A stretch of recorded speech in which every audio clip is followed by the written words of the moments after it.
Assalamualaikum warahmatullahi wabarakatuh. Waalaikumsalam warahmatullahi wabarakatuh. Waalaikumsalam warahmatullahi wabarakatuh. Selamat datang kembali di webinar kita hari ini, Bu dan Bapak. Bagaimana kabarnya semuanya? Alhamdulillah baik. Alhamdulillah. Semoga Ibu dan Bapak semua dalam keadaan sehat ya. Amin. Sebelumnya kita TKA Salafus Shalih mendapat amanah untuk pengimbasan mengenai webinar kita pada hari ini. Karena sekolah kami sudah mengikuti lokakarya kepemimpinan sekolah di bulan Juni dan bulan Juli, seperti itu. Baik Ibu Bapak, mari kita buka webinar kepemimpinan sekolah hari ini, Jumat 2 Agustus 2024 dengan membaca doa terlebih dahulu. Berdoa dimulai. Berdoa selesai. Mari kita jadikan webinar ini sebagai kesempatan belajar dan berbagi informasi. Saya harap kita semua bisa mendapatkan nilai tambah yang bermakna dari webinar ini. Tanpa menunda lebih lama lagi, mari kita sambut Ibu Ratiwi untuk memulai presentasinya. Selamat menyimak teman-teman. Baik, terima kasih kepada Bu Titi. Assalamualaikum warahmatullahi wabarakatuh. Waalaikumsalam warahmatullahi wabarakatuh. Alhamdulillahirabbil alamin. Waalaikumsalam warahmatullahi wabarakatuh. Alhamdulillahirabbil alamin. Nahmadu wa nasta'inuhu wa nastaghfiruh. Wassalatu wassalamu ala asrofil anbiya'i wal mursalin wa ala alihi wa sahbihi ajma'in. Terima kasih kepada rekan-rekan yang telah bergabung di kegiatan webinar kali ini. Mungkin webinar kali ini kita tidak membahas tentang PMM ya, tapi kami ingin berbagi pengimbasan untuk materi kepemimpinan sekolah yang telah kami ikuti pelatihannya di bulan Juni dan Juli. Mudah-mudahan rekan-rekan mendapatkan ilmu seperti yang kami dapatkan, walaupun mungkin kami belum sepaham yang dimaksud dari kementerian, tapi kami berusaha semampu kami untuk memahami materi ini dan kami sampaikan kepada rekan-rekan semua. Nanti apabila ada sesuatu yang kita sama-sama belum tahu, bisa kita tanyakan nanti melalui saya ke fasilitator. Mudah-mudahan nanti terdapat pencerahan tentang materi ini. Baik, sebelum saya menyampaikan materi, izinkan saya untuk share screen dulu ya. Ya, sekarang sudah nampakkah judulnya? Sudah, Ibu.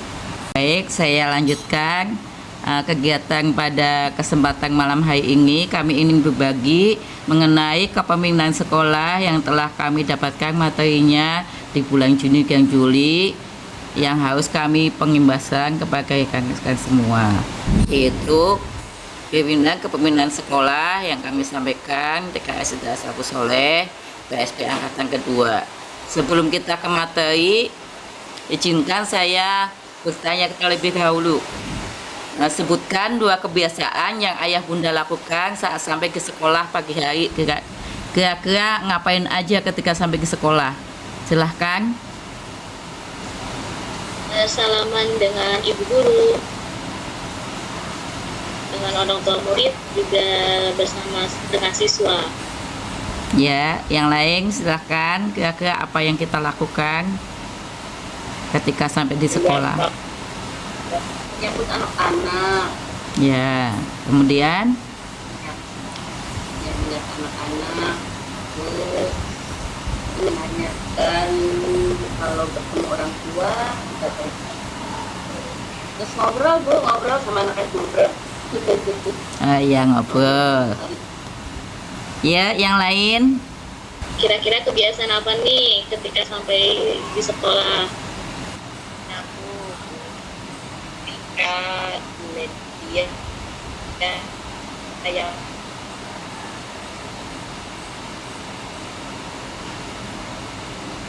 Ya, benar. pembelajaran yang ini. Menyiapkan media. Oh, pagi-pagi kalau datang nyiapkan media gitu ya. Ya takutnya kan karena di apa ya, kalau di sekolah kami kan nggak ada yang ini, walaupun udah disiapkan kadang ada apa gitu yang kurang, atau misalnya eh, ternyata sama penjaga sekolah malah dirapikan lagi. Oh, jadi Di- cek ulang gitu ya. Cek ulang kesiapan buat media. ke sekolah. Ya. Baik, kita lanjutkan ke materi saja.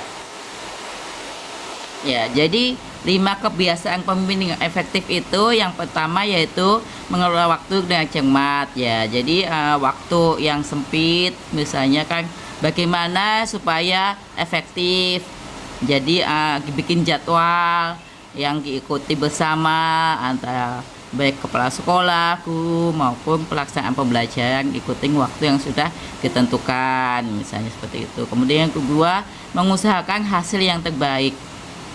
Ini kita perlu upaya apa hal-hal yang harus kita lakukan supaya menghasilkan yang terbaik.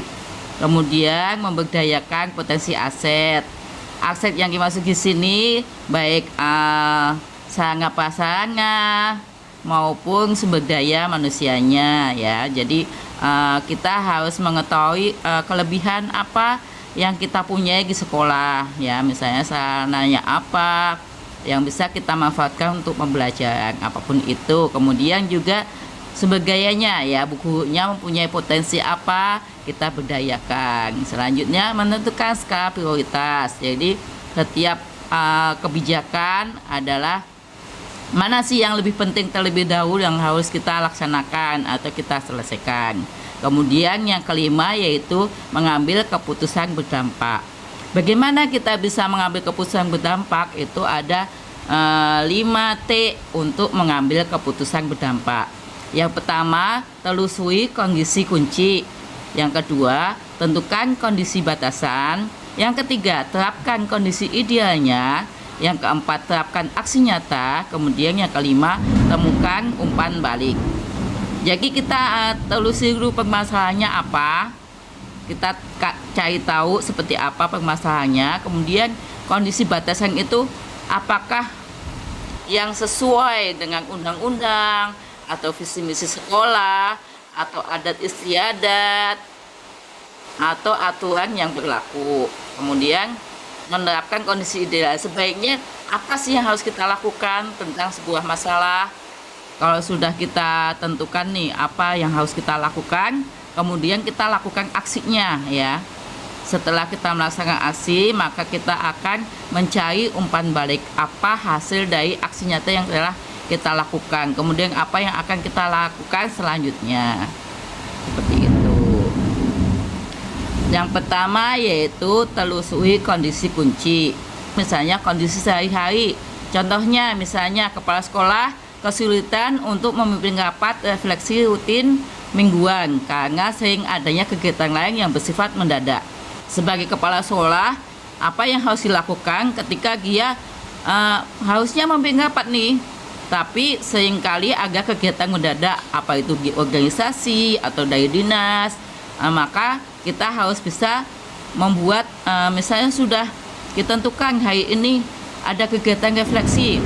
Jangan sampai kegiatan refleksi itu tidak dilaksanakan, tetapi kepala sekolah memberi tugas kepada guru untuk melaksanakan refleksi bersama. Jadi ada di antara guru yang dijadikan ketua kegiatan hari itu misalnya kegiatan refleksi itu. Jadi jangan sampai kegiatan rutin yang sudah dijadwalkan tidak terlaksana karena kepala sekolah ada kegiatan mendadak seperti itu. Kemudian kondisi khusus yang umum.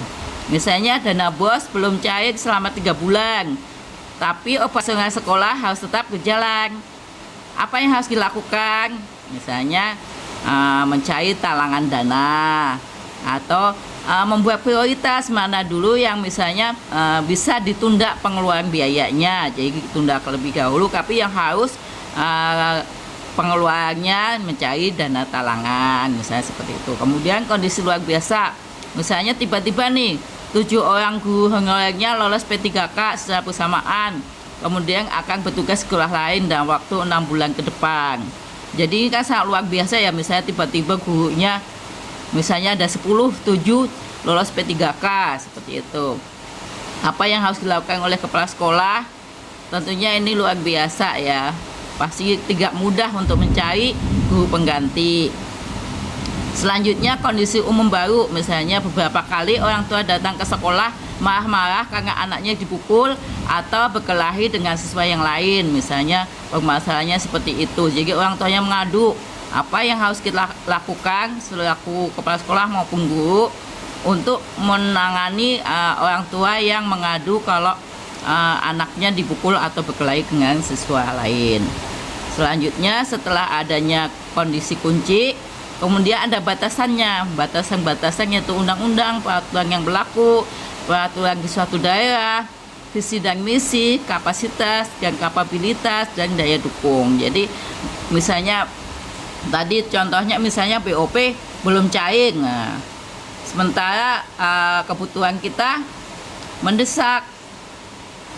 Jadi kita membutuhkan daya dukung, misalnya mencari donatur untuk supaya pengeluaran yang harus kita laksanakan bisa terlaksana, misalnya seperti itu dari daya dukung butuhnya. Selanjutnya tetapkan kondisi ideal. Kondisi ideal adalah kondisi yang paling optimal agar muncul dampak yang diharapkan. Seharusnya idealnya seperti ini, misalnya BOP itu idealnya sudah cair di awal bulan, tapi ternyata belum. Ya, idealnya itu adalah ungkapan yang kita bisa sampaikan saat menggambarkan sebuah kondisi yang ideal ya. Seperti tadi, seharusnya BOP sudah cair, tetapi belum. Idealnya kan sudah ada uang BOP, tapi belum kenyataannya. Kemudian menetapkan kondisi ideal adalah sebuah kesadaran bahwa pada akhirnya kita perlu bernegosiasi, berkompromi atau tawar-menawar dalam kondisi nyata di lapangan. Yaitu tadi seperti yang saya sampaikan, bernegosiasi, pilih-pilih dulu mana yang memang harus dibelanjakan bulan ini. Tapi kalau ada yang bisa nanti, bisa kita nantikan gitu. Jadi bernegosiasi dan berkompromi atau tawar-menawar. Jadi kita pilih-pilih, misalnya di bulan Januari yang 5 macam gitu ya kegiatan. Tapi kita lihat lagi misalnya bisa kok yang 4 buat nanti kok sudah dana bosnya cair. Yang 1 dulu kita bagaimana caranya mendapatkan dana talangan atau seperti apa yang menurut kita itu ideal ya. Kemudian menetapkan kondisi ideal di awal akan memberikan gambaran seberapa jauh kita akan bernegosiasi, berkompromi atau tawar-menawar ya. Seperti lagi itu. Jadi kalau menurut kita bisa kok yang ini, yang 4 ini dinantikan, di pengeluarannya bisa nanti. Ya berarti bisa kita satu saja nih, kita butuh dana talangan. Selanjutnya terapkan aksi nyata. Setelah mengetahui kondisi kunci, kemudian kondisi batasan dan kondisi ideal, saatnya kita mengambil keputusan. Keputusan adalah hasil pilihan dari beberapa alternatif yang ada ya. Kayak tadi misalnya alternatifnya dipilih salah satu dulu yang kita harus laksanakan atau 2. Jadi kita lihat mana yang alternatif, mana yang paling mungkin. Misalnya sekolah juga punya kas tapi sedikit, jadi bisa menalangin hanya 1 atau 2 kegiatan. Itu adalah beberapa alternatif. Atau jangan dua-duanya, karena nanti kalau dua-duanya kita talangin nanti uangnya habis, berarti 1 saja atau seperti apa. Selanjutnya keputusan hanya sekedar harapan baik apabila tidak ada komitmen aksi nyata sampai ditentukan siapa penanggung jawab pelaksana aksi nyata tersebut. Ketika sudah ditentukan keputusan, harus ada komitmen dan siapa yang bertanggung jawab ya. Kayak misalnya butuh dana talangan, kan harus ada yang bertanggung jawab nih, siapa yang nalangin. Misalnya ke sekolah nggak ada gitu, misalnya kepala sekolah, ya udah kepala sekolah yang nalangin seperti. Jadi ada yang penanggung jawabnya seperti itu. Selanjutnya setelah diambil aksi nyata, temukan umpan balik kesadaran pemimpin bahwa setelah langkah-langkah dilakukan sebelum mengambil keputusan, setiap keputusan yang telah dibuat masih memiliki kemungkinan salah, keliru, dan tidak tepat saat dihadapkan dengan kondisi nyata di lapangan. Misalnya contohnya untuk honor guru nanti aja kalau udah cair, ternyata tiba-tiba si guru butuh dana, misalnya tiba-tiba sakit atau anaknya sakit gitu, atau anaknya jatuh, jadi butuh dana untuk honor guru itu harus dibayarkan sekarang. Berarti kan ada sebuah keputusan yang sudah diambil bersama tiba-tiba berubah, jadi kemungkinan agak kesalahan atau kekeliruan. Makanya sebagai seorang pemimpin harus menyadari bahwa apa yang sudah kita putuskan itu tidak semuanya benar, bisa kita ubah setelah berjalannya waktu. Kemudian kesadaran pemimpin mendorong pemimpin untuk memonitor dan mengevaluasi pelaksanaan aksi nyata terhadap keputusannya, memastikan dampak keputusan sesuai dengan yang diharapkan. Yang tadi misalnya ternyata tiba-tiba gitu salah satu guru butuh dana cepat gitu, jadi dia meminta supaya honornya segera dibayarkan. Akhirnya ya udah, yang awalnya satu kegiatan itu sudah diprioritaskan untuk dilaksanakan, kira-kira bisa nggak kalau ini ditunda dulu, jadi kita ubah uang yang harusnya buat kegiatan ini digunakan untuk honor guru, tetap bisa dulu karena dia lebih membutuhkan dana itu, misalnya seperti itu. Kemudian memastikan dampak keputusan sesuai dengan yang diharapkan. Jadi ketika keputusan yang diambil tidak sesuai harapan, ya apa salahnya merubah keputusan itu. Kegiatan tersebut diharapkan menggunakan metode efektif yang memberdayakan komunitas sekolah dan membawa kenyamanan dalam pelaksanaannya ya. Jadi yang terpenting adalah apakah yang dilaksanakan itu membawa kenyamanan atau perlu berubah keputusannya, seperti itu. Selanjutnya model kompetensi kepala sekolah sesuai peraturan Direktorat Jenderal Guru dan Tenaga Kependidikan nomor 7327/B B1 HK 0301/2023 tanggal 11 Desember 2023 tentang model kompetensi kepala sekolah. Ya, model kompetensi kepala sekolah itu terdiri dari 3 dengan 9 indikator dan 24 subindikator. Yang pertama, kompetensi kepribadian, yaitu dengan indikator kematangan moral, emosi, dan spiritual dalam berperilaku sesuai dengan kode etik. Yang kedua, pengembangan diri melalui kebiasaan refleksi. Yang ketiga, orientasi berpusat pada peserta didik. Kemudian kompetensi yang kedua yaitu kompetensi sosial. Indikatornya pemberdayaan warga satuan pendidikan untuk meningkatkan kualitas pembelajaran.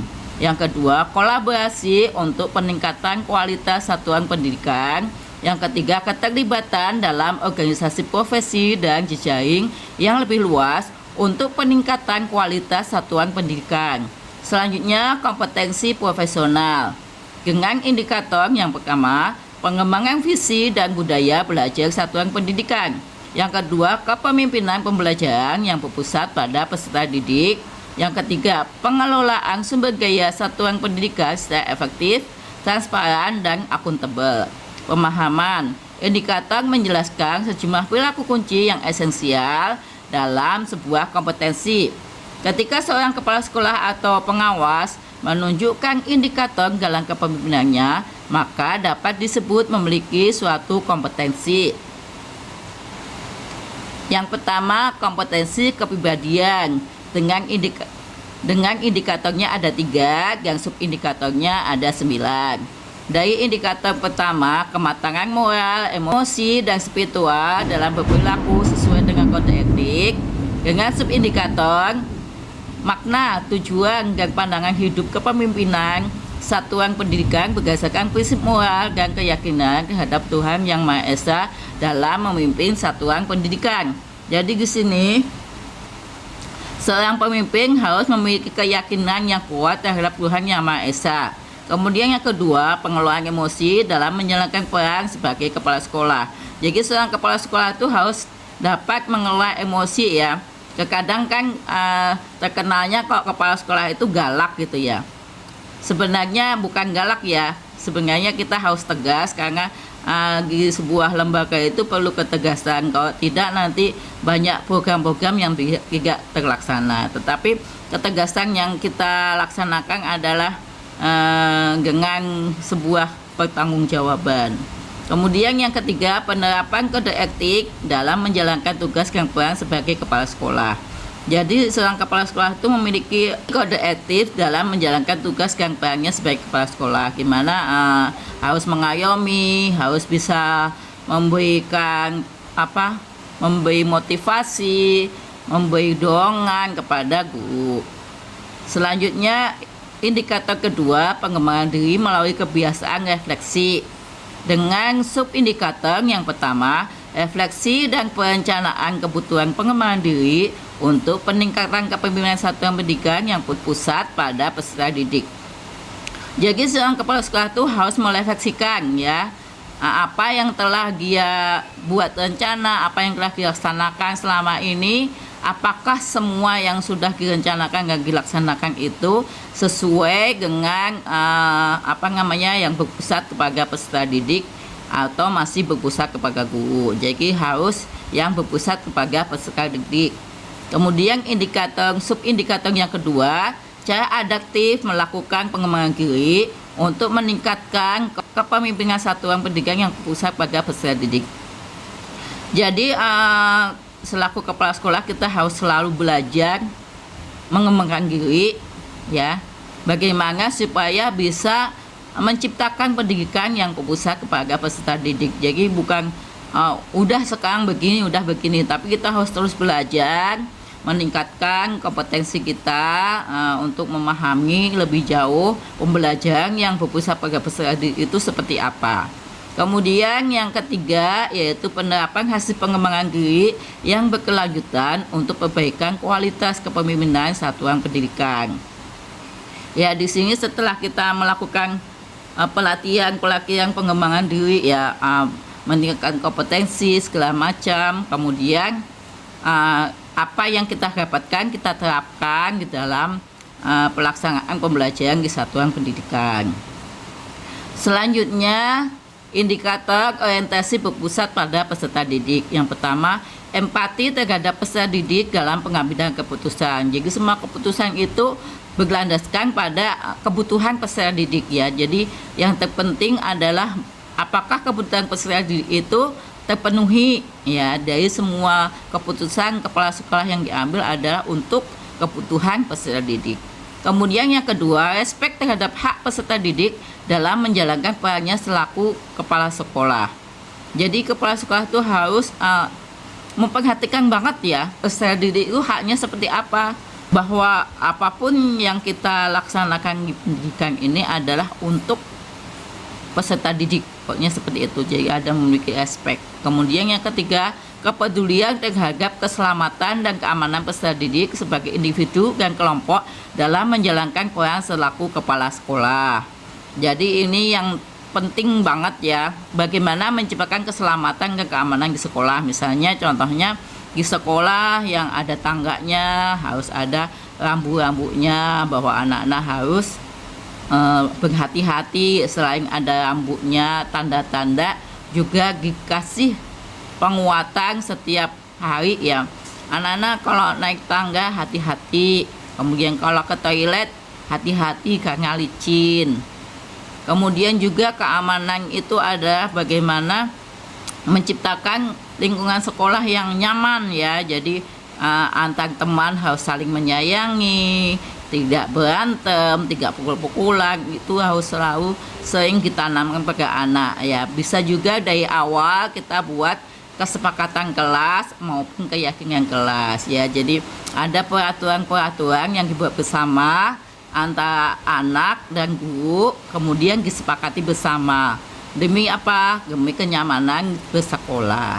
Selanjutnya, kata kunci pada kompetensi kepribadian ya, yaitu yang pertama pengelolaan emosi, kemudian melakukan refleksi dan orientasinya kepada peserta didik, yaitu untuk peningkatan kualitas diri. kepemimpinan pendidik yang lebih baik. Jadi kompetensi kepribadian ini adalah mengelola diri ya, mengelola diri sendiri, bagaimana bisa mengelola emosi, bagaimana merefleksikan apa yang telah dilakukan, kemudian apakah keputusan yang diambil itu berorientasi pada peserta didik, yang akhirnya nanti akan peningkatan kualitas diri, juga kualitas pembelajaran dan pendidikan di lembaga.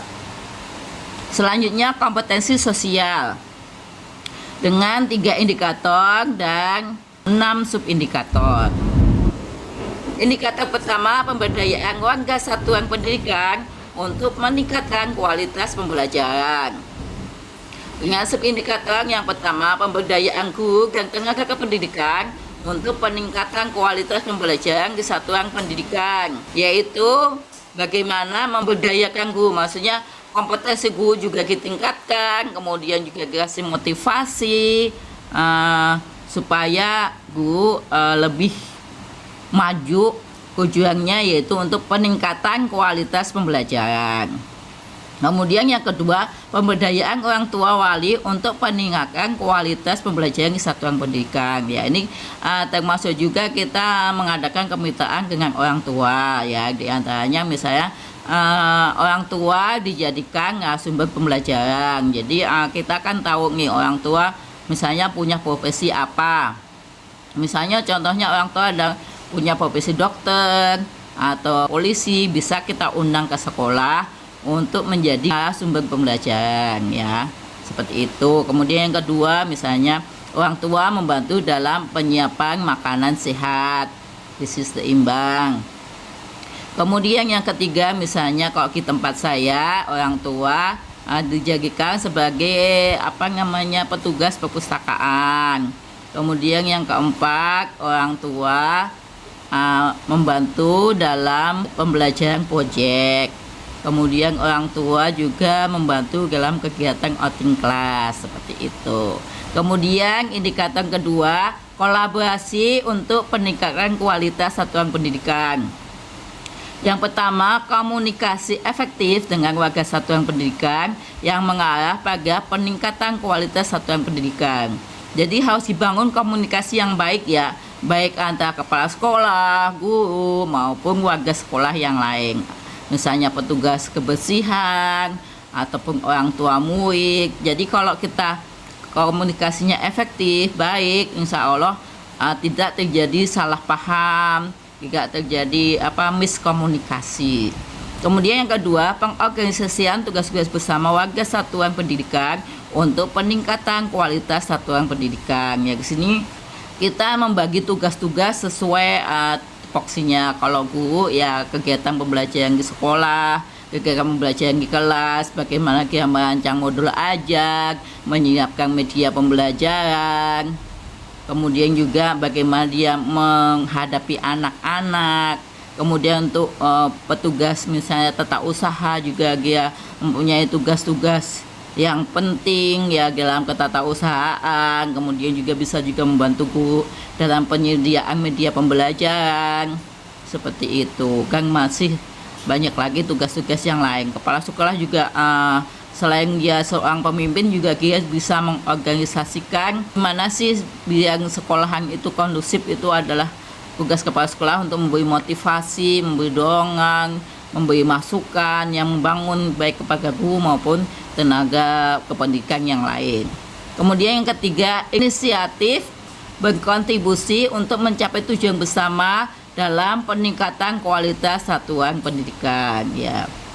Jadi sebaiknya tuh di dalam sebuah satuan pendidikan itu semua ya, bukan hanya kepala sekolah, tapi semua kepala sekolah, guru, tata usaha maupun petugas yang lain itu mempunyai inisiatif ya, mempunyai rasa untuk berkontribusi dalam peningkatan kualitas satuan pendidikan. Jadi bukan hanya salah satu unsur ya, kalau salah satu unsur pasti tidak akan tercapai, tapi kalau semua unsur warga sekolah semua bersama-sama berkontribusi, insya Allah peningkatan kualitas satuan pendidikan pasti akan terwujud.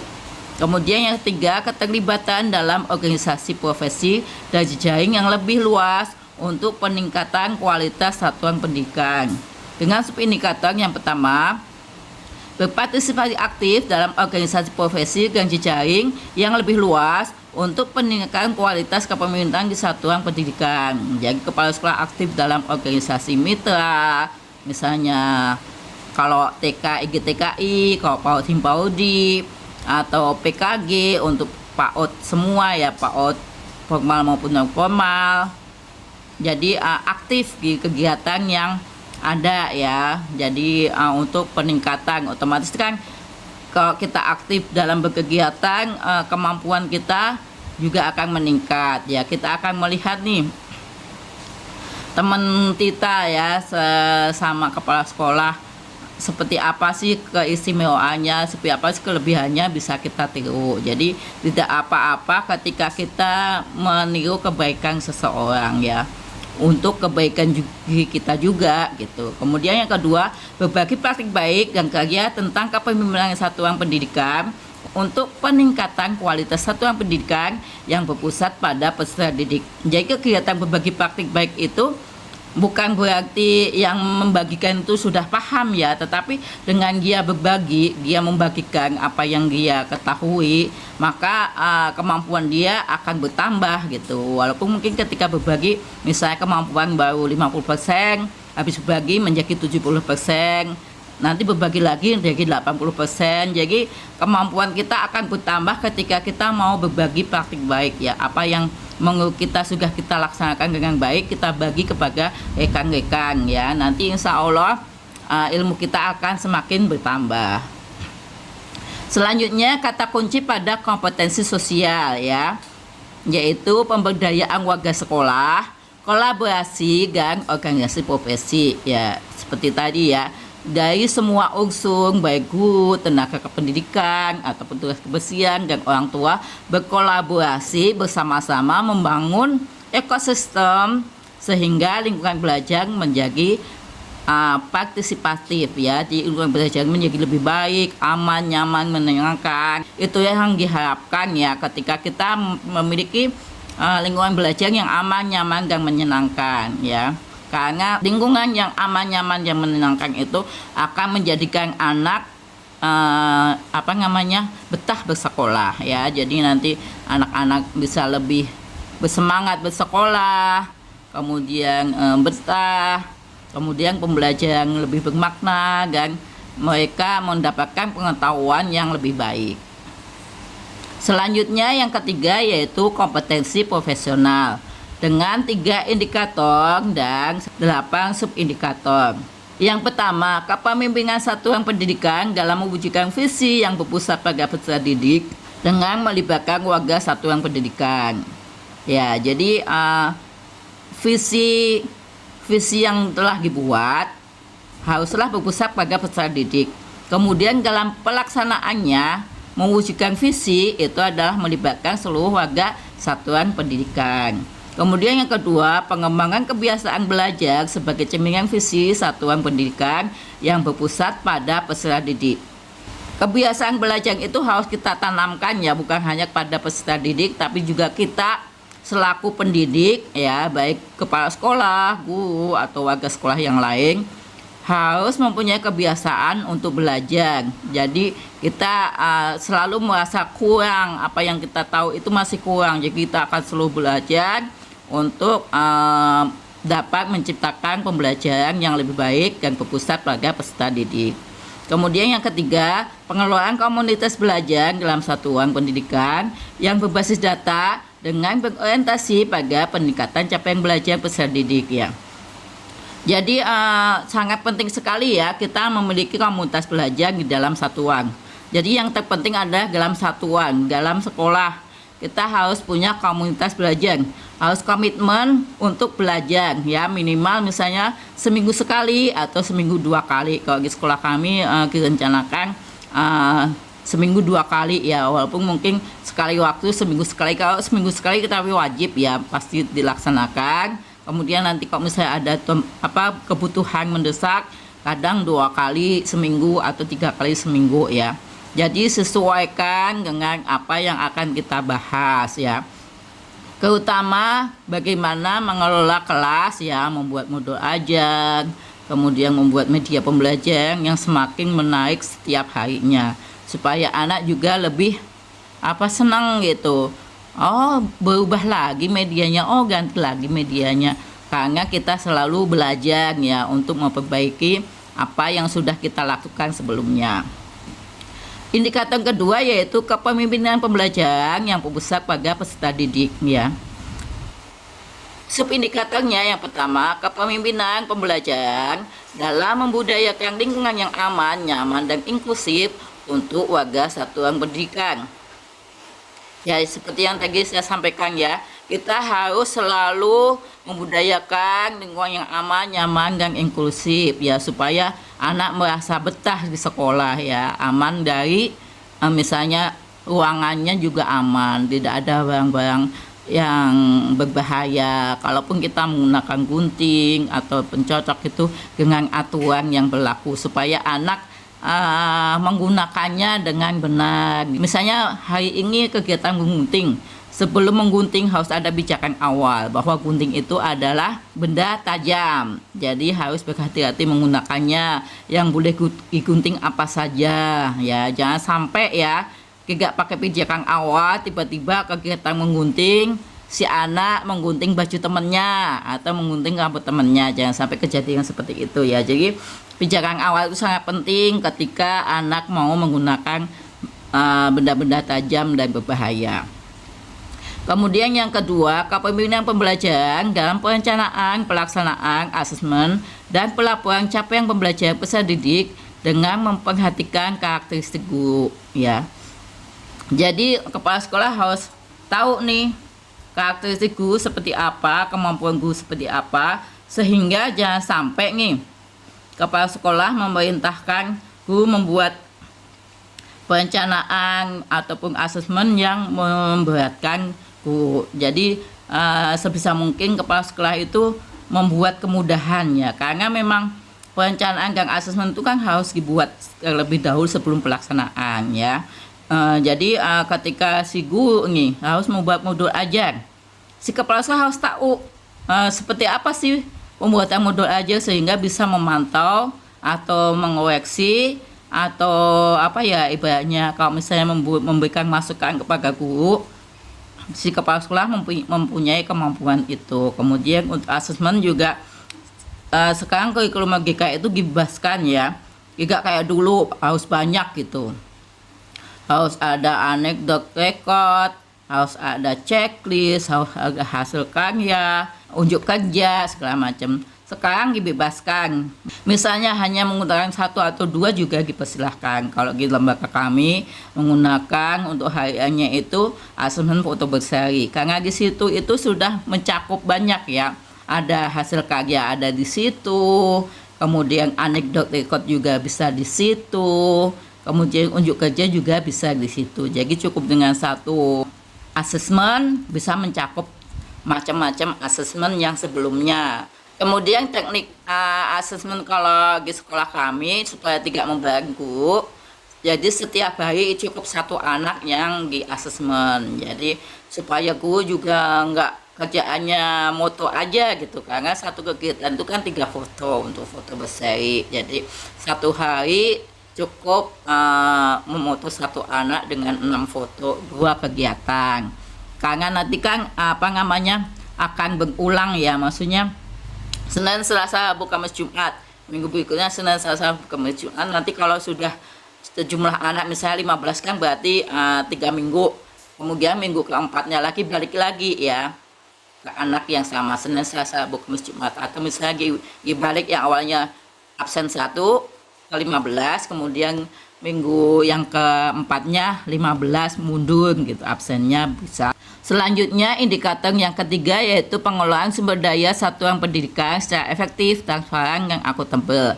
Dengan subindikator yang pertama, penelusuran sumber daya satuan pendidikan yang berasal dari berbagai sumber untuk perencanaan dan pelaksanaan program. Tadi saya sudah sampaikan tentang bagaimana sumber daya yang ada di lembaga, baik sumber daya manusianya maupun sumber daya alamnya atau sarana dan prasarananya. Jadi jangan terpaku ketika misalnya media pembelajaran sedikit, pengen beli gak ada biaya, manfaatkan yang ada ya, misalnya daun-daunan, kerikil ya yang ada di lingkungan sekitar, atau orang tua mengumpulkan barang-barang bekas bisa. Kemudian yang kedua, pengelolaan sumber daya satuan pendidikan secara efektif untuk peningkatan pembelajaran peserta didik ya. Kita cari nih sumber daya yang dapat kita gunakan, kemudian kita melakukan pengelolaan sumber daya supaya efektif untuk peningkatan pembelajaran. Kemudian yang ketiga, pengelolaan sumber daya satuan pendidikan secara transparan dan akuntabel ya.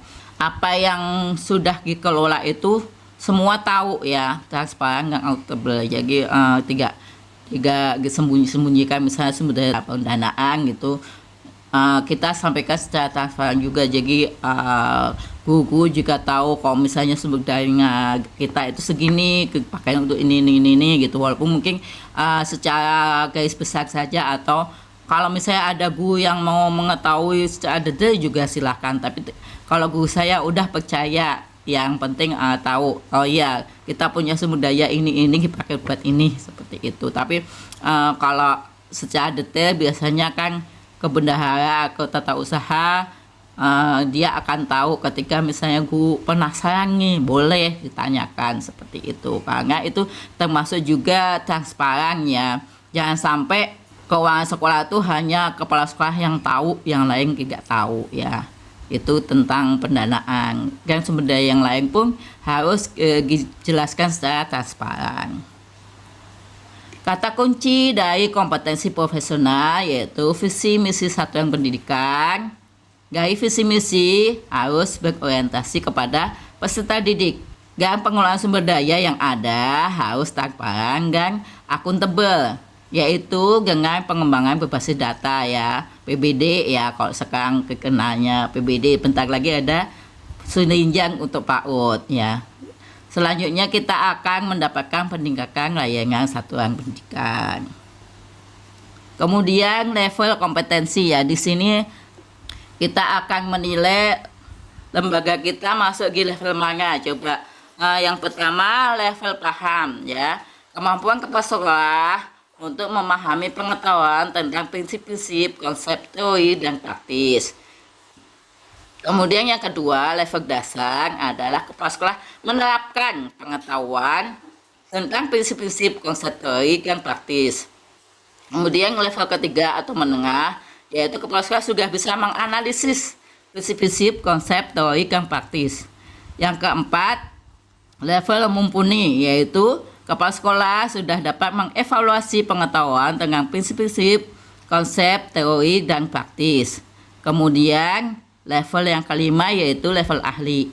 Kemampuan kepala sekolah membimbing rekan sejawat dengan menggunakan agensi diri dalam mengembangkan dan menggunakan pengetahuan tentang prinsip-prinsip teori dan praktik. Ya, mari kita melakukan evaluasi diri kita ya. Kalau menurut kita, kepala sekolah kita masuk level mana? Silahkan dimulai dari siapa? Ayo Ibu Bapak, kira-kira kepala sekolahnya ada di level yang mana nih? Level 1, level 2, level 3, level 4, atau level 5? Gurunya khawatir Ibu Tili nih. Iya, khawatir jangan-jangan kalau memilih kan itu kepala sekolahnya marah gitu ya. Iya. Kira-kira sekolah kita level berapa Bu Titi?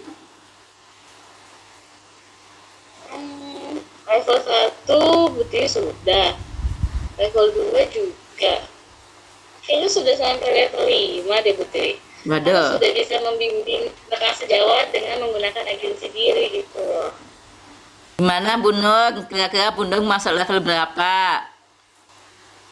Itu ada di chat tuh. Oh iya. Satu. Maaf, ini itu maksudnya apa? Afi Sopian. Sepertinya dia malah ngiklan ya. Ayo, kira-kira kepala sekolahnya level berapa? Tadi baru ada satu kayaknya yang itu ya, yang ngejawab. Agak menulis IOP, tuh ada juga di kolom chat. Oh ya. Ayo Bu Hengmi, Kira-kira gimana? Saya ini mau tanya Bu Merli, Bu. Kenapa? Kok tanya Bu Megli? Kan menurut Ibu. Jadi nanti Ibu bisa ngasih masukan. Mengevaluasi pengetahuan tentang prinsip-prinsip, konsep-konsep. Oh ya, jadi Bu Siti Nur, Ibu kepala sekolahnya atau bu gurunya? Suruh Kepala sekolahnya sudah mengevaluasi ya. Sudah melakukan kegiatan evaluasi ya. Ya, siapa lagi? Bu Hegmi gimana tuh? Di sini ada gurunya Bu Merli sama Bu Clara, Bu. Oh gitu. Bukannya karena masih baru, Bu. Kayaknya saya masih level 1 juga belum tahu. Gimana Bu Hayu? Sama Bu, baru level 1, baru-baru. Oh, baru mulai memahami ya, berusaha untuk belajar, memahami gitu ya. Ya, ya mudah-mudahan nanti rata-rata bisa kepala naik. sekolah sudah mampu mengevaluasi, Bunda. Oh ya, Kan rata-rata sudah masuk dalam PMM. oh ya, Itu kan harus menilai gurunya di situ. ya betul. Bagi tinggal nanti Ibu memberi masukan, Bu. Kami dibimbing dong, gitu setelah dievaluasi gitu. Ya, Ya Bu Tis. ya kalau kepala sekolah saya itu sudah menerapkan, menganalisis, juga membimbing, berikan sejawatnya sudah. Alhamdulillah. Selalu dibimbing. Sudah bisa memberi bimbingan Bun ya. Rekan-rekannya itu selalu dibimbing. Iya, Bisa selalu diingatkan, selalu dibimbing, diajari. Alhamdulillah ya, berarti sudah bagus Ibu ini kepala sekolahnya ya.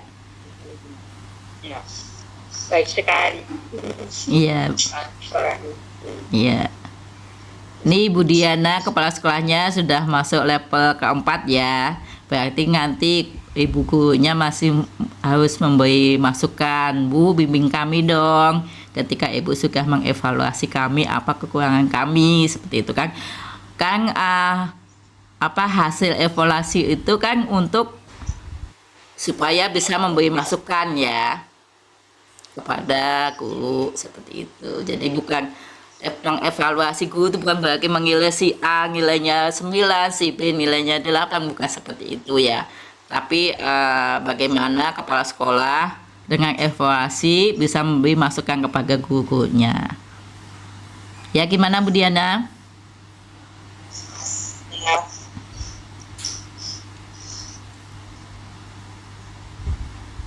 Ya, Bu. Allah. Amin. Insya Allah. Tadi siapa lagi yang chat? Insyaallah. Ibu Suci kepala sekolahnya juga sudah level 4 ya. Mudah-mudahan nanti setelah berlanjut lebih lanjut bisa melakukan bimbingan kepada rekan sejawatnya. Nggak bisa menilai diri sendiri. Ya bisa lah Bu, kan itu refleksi. Bisa selama ini insya Allah mau mulai memahami setelah ikut PSP dan dipraktekkan sedikit demi sedikit dan mempraktekkan. Kan insya Allah untuk refleksi juga insya Allah kita tetap jalankan di setiap kan kita refleksi kegiatan yang sudah kita laksanakan dan kita evaluasi. Tapi untuk kegiatan seperti misalnya praktek baik ke hanya saya terapkan di lingkungan sekolah sendiri, belum sampai keluar gitu aja Bu mungkin. Oh ya, ya berarti mudah-mudahan kedepannya bisa berbagi praktik baik keluar ya Bu ya, diusahakan.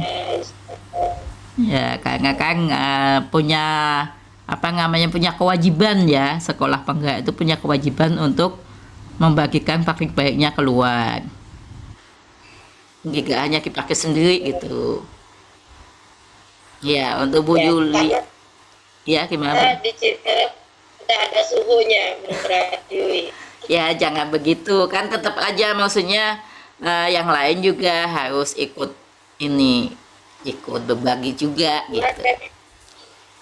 Untuk PAUD yang harus sebatas yang bertanya saja, yang saya beri info misalnya tentang OSP atau tentang apapun yang mereka tanyakan melalui Japri atau datang ke sekolah itu sebatas saya menyampaikan apa yang saya tahu, dan itu tidak dalam bentuk formal gitu, seperti itu Bu. Ya nggak apa-apa, yang penting kan kita ya selaku PSP mah emang kewajiban kita gitu berbagi, walaupun mungkin ada yang formal, ada yang tidak formal, misalnya lewat WA ataupun datang langsung, itu juga nggak apa-apa. Yang terpenting apapun harus kita lakukan untuk berbagi gitu. Ya, semangat Bu Nur, berbagi praktek baik. Iya Bunda, terima kasih. Bunda Tati, mangga memberi sepatah buat kata buat kemajuan kita bersama. Bismillahirrahmanirrahim.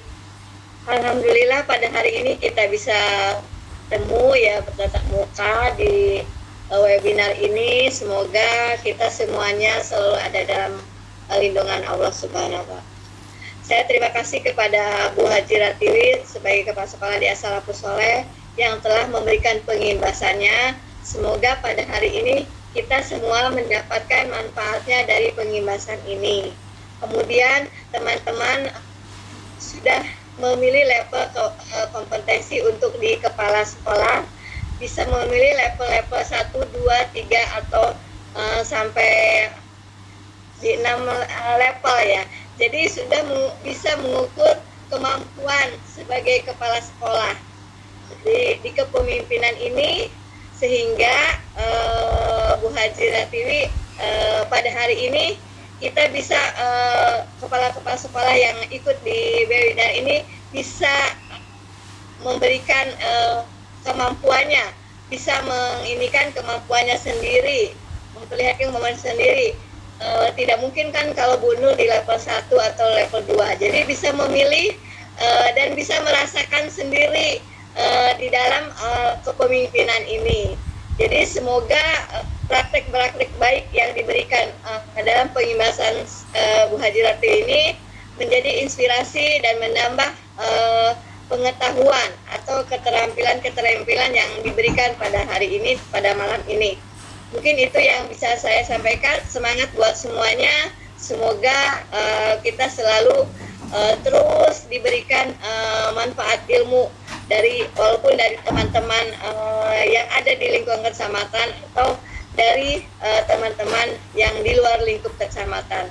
Terima kasih, semangat buat Bu Haji Ratiwi. Semoga pengimbasan ini berjalan lancar dan bisa direalisasikan oleh teman-teman.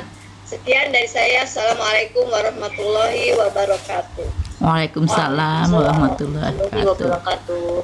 Baik, terima kasih Bu Tati yang sudah memberikan wejangan kepada kami.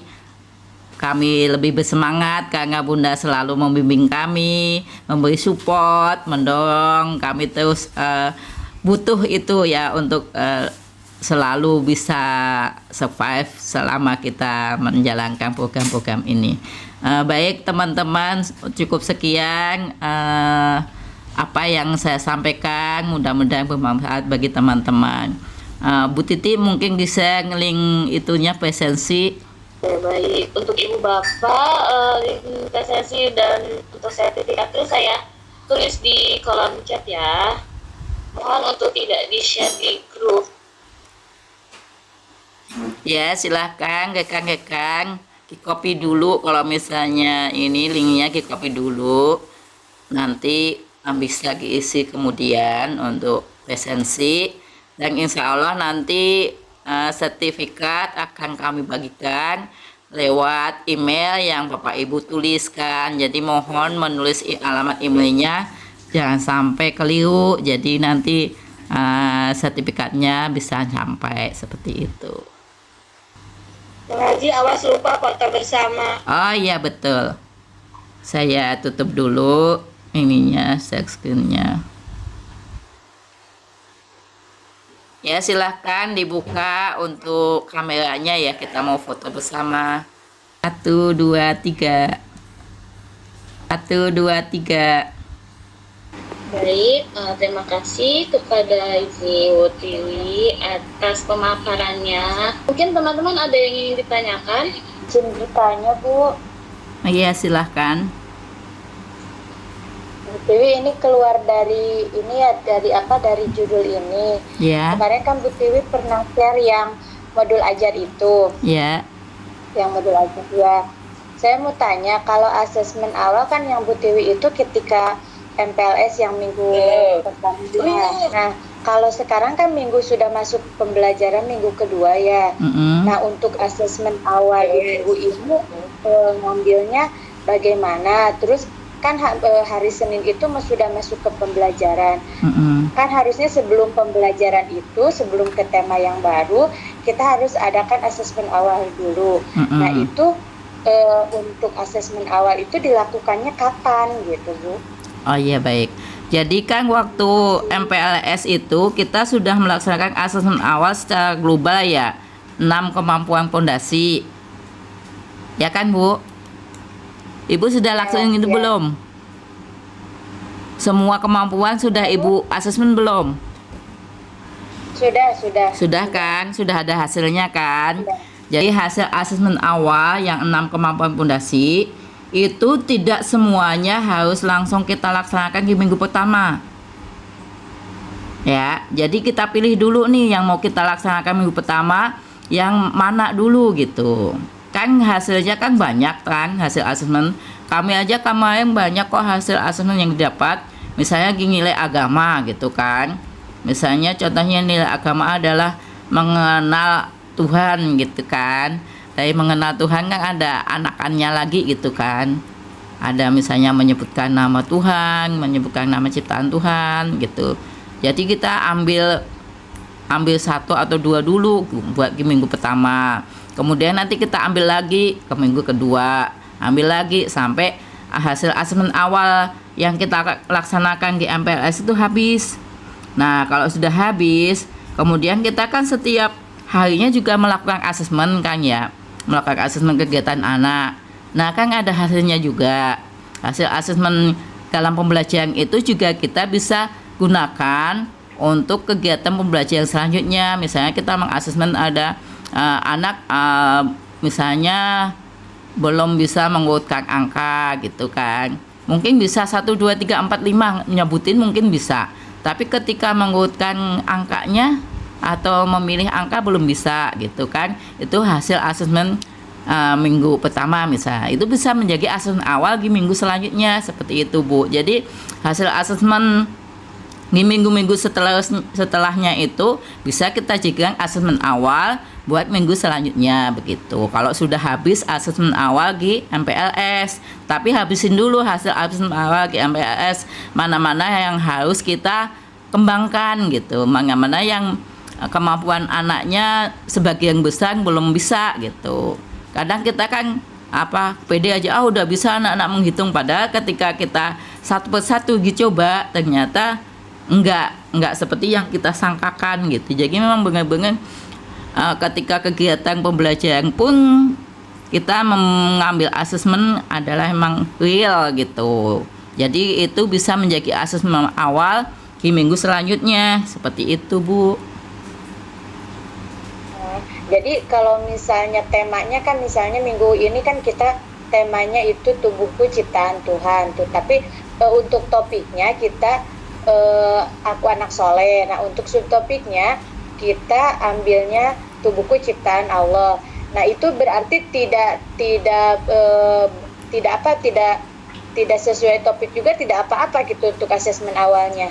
Jadi kita ambilnya aja yang indikatornya aja gitu. Tujuan pembelajaran ya. Iya, kan sebenarnya kita bisa aja memasukkan indikator pembelajaran ya, tujuan pembelajaran itu dimasukkan ke tema kan bisa. Jadi tema itu sebagai sarana aja, sarana kita untuk mencapai tujuan pembelajaran. Yang terpenting adalah tujuan pembelajaran. Jadi jangan kita mementingkan tema tapi melupakan tujuan pembelajaran. Jadi tujuan pembelajaran itu yang ingin kita capai, tema hanya sebagai alatnya gitu. Jangan kebalik. Misalnya ngomongin anggota tubuh kan, anggota tubuh ciptaan Allah. Kan anggota tubuh ada jumlahnya kan, tangan ada 2, jari ada 5, itu maksudnya ke mana? Ke membilang, begitu. Jadi tujuan kita adalah membilang, tapi kita memakai temanya anggota tubuh seperti itu. Jadi tema itu hanya cara untuk mencapai tujuan gitu. Dipahami Bu? Ya, siap. Kasih ya Bu Tiwi ya. Ya, sama-sama. Mungkin ada yang pertanyaan lagi? Kalau sudah tidak ada yang ingin ditanyakan, mungkin kita tutup saja ya Bu Tiwi webinar pada malam hari ini. Baik, Terima silakan. kasih untuk Ibu Bapak yang sudah menyempatkan waktunya mengikuti webinar kali ini. Sampai ketemu lagi di webinar selanjutnya.